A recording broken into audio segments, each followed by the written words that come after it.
थोड़ा सा अब हम जेंडर ब्राइस भी हो जाते हैं, क्योंकि बात पुरुषों की और महिलाओं की करें तो केवल इस क्वेश्चन में हम महिलाओं की बात ले लेते हैं। अब केसेस ऐसे आने लगे हैं कि महिलाएं भी बड़ी संख्या में दिल की मरीज हुई हैं, हार्ट अटैक का खतरा उन पे भी बढ़ा है, कई साइलेंट अटैक उनके पास भी आए हैं। तो ये पहले थोड़ा कम आते थे, अगर देखें मेडिकल हिस्ट्री भी लोगों की देखें तो पुरुष ज़्यादा आते थे, अब महिलाएं भी आ रही हैं, तो इसके पीछे कोई खास वजह और क्या ध्यान रखें? महिलाएं एक्चुअली थोड़ा सा अवेयरनेस भी बढ़ा है। अगर जी। मैं मेडिकल लिटरेचर की बात करूं जी तो महिलाओं में थोड़ा सा पहले इग्नोरेंस था। जी जी मतलब वो सिम्टम्स को, जैसे अपन ने गांव में भी देखा है कि महिलाएं कुछ भी तकलीफ हो अपने काम किए जा रही हैं। जी जी आजकल क्या थोड़ा सा अवेयरनेस बढ़ा है, एक तो ये इम्पोर्टेंट चीज़ है, उससे महिलाएं एक्चुअल में तो केसेस लगभग लगभग बराबर से ही होते हैं। जी जी मतलब मेल्स जो होते हैं उनमें जान जाने का रिस्क ज़्यादा होता है, महिलाओं की बॉडी की कैपेसिटी अच्छी होती है। जी तो महिलाओं में जब हार्ट अटैक वगैरह आते हैं तो उनमें कंपेरेटिवली जान जाने का रिस्क कम होता है। जी अगर हम अपने सराउंडिंग में भी देखें तो जितनी सडन डेथ हुई है वो ज़्यादातर मेल्स में ही हुई हैं, जी जी है ना।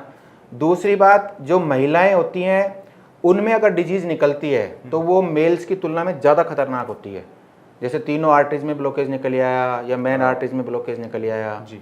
तो ये मेन डिफरेंस होता है। अदरवाइज केसेस लगभग लगभग बराबर होते हैं। चूँकि समय की अपनी एक सीमा है, लेकिन एक महत्वपूर्ण सवाल युवाओं के लिए भी ले लेते हैं। युवाओं का दिल बड़ा टूटता है, तो उस टूटन में कहीं अटैक ना आ जाए, ऐसा भी खतरा रहता है क्या? वो उन युवाओं के लिए जो प्रेम में है, दिल दिल तोड़े बैठे हैं। अगर बहुत ज़्यादा किसी को गम होता है जी। बहुत ज़्यादा, हाँ तो उसको उसके हार्ट की पंपिंग कम हो सकती है। इसको मेडिकल साइंस में बोलते हैं ब्रोकन हार्ट सिंड्रोम।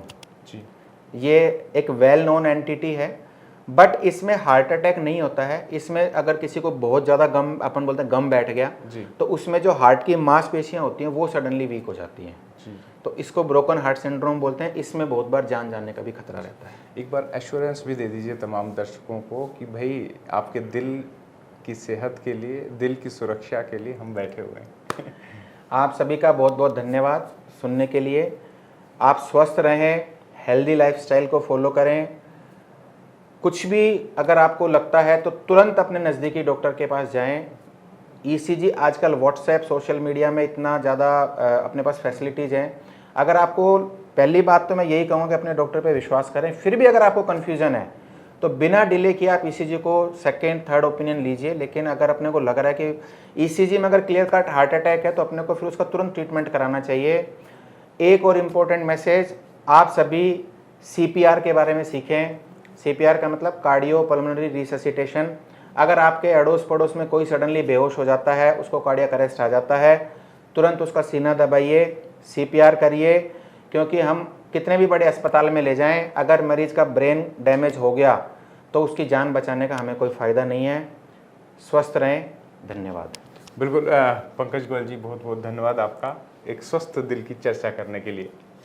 तो आज के हमारे इस खास एपिसोड के विशेष मेहमान थे पंकज गोयल जी। जयपुर के सीनियर कार्डियोलॉजिस्ट हैं और जाहिर है दिल की बात है तो आपके दिल तक भी जाएगी।